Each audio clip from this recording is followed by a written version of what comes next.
দেখো পাতা 154 যোগফল গুণফলের রূপান্তর এসএনদের বই সেমিস্টার 1 এর জন্য আমরা ত্রিকোণমিতি করছি 3 নম্বর চ্যাপ্টার। দেখার আগে দুটো ভিডিও দিয়ে আছে। তো এখন আমরা 6 এর দাগের অঙ্কটা করছি। দেখো 6 এর দাগের অঙ্কটা 2 sin 25 ডিগ্রি আর আছে cos 15 ডিগ্রি। তো sin a cos b, sin a cos b সূত্র কি? sin a cos b সূত্র হচ্ছে sin a প্লাস b, তো 25 প্লাস 15 মানে 40, আর plus sin a minus b, তো sin a মাইনাস b হচ্ছে 25 থেকে 15 গেলে sin 10, তাহলে sin 40 plus sin 10, option A. তো 6 এর দাগের অঙ্কটা হয়ে গিয়েছে। দেখো ওইটা দেখো, একটু ফোকাস করো। 6 এর দাগের অঙ্কটার এ উত্তর। এবার নিচের কোন বিবৃতিটি সত্যি? 7 এর দাগের অঙ্ক দেখো। 7 এর দাগের অঙ্ক, নিচের কোন বিবৃতি সত্যি? cos 10 plus cos 25, cos 10 plus cos 25 যদি আমি যোগফল থেকে গুণফল হয়ে যায়, তাহলে cos c মানে 25 10 cos 35 হবে।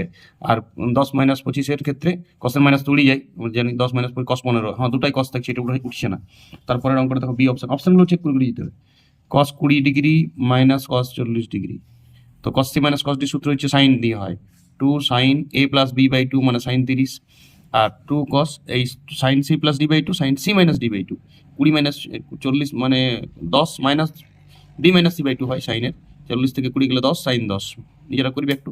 sin 30 এর মানে হাফ, তাহলে কেটে গেল sin 10। তাহলে দেখো পুরাটা sin 10 এসেছে, ওইটাই বলেছে যে cos এ cos b cos 20 minus cos 40 একটি সাইনের আকারে প্রকাশ করা যায়, একটি সাইনের আকারে প্রকাশ করা গেল তো sin 10 ডিগ্রি হচ্ছে, তাহলে এটা রাইট, বি এর অপশনটা।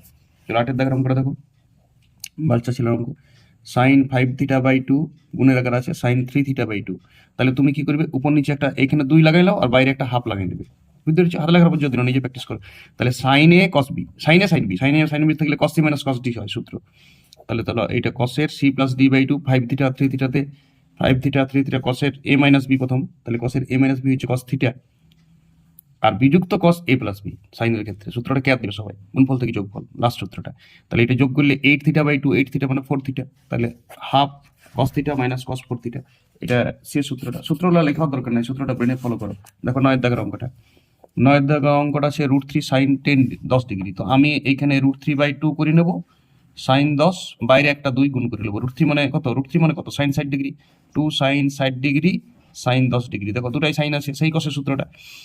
sin a cos sin b, তার মানে cos a মাইনাস b, তাহলে cos 60 মাইনাস 10 মানে 50, cos a minus b minus cos a plus b মানে cos 70, 60 আর 10 70 হয়ে গেল।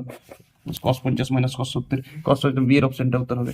তাহলে 9 এর দাগের উত্তর হচ্ছে বি, 8 এর দাগের উত্তর হচ্ছে সি। ঠিক আছে, এবার দেখো অঙ্কটা খুব সুন্দর অঙ্ক একটা আছে।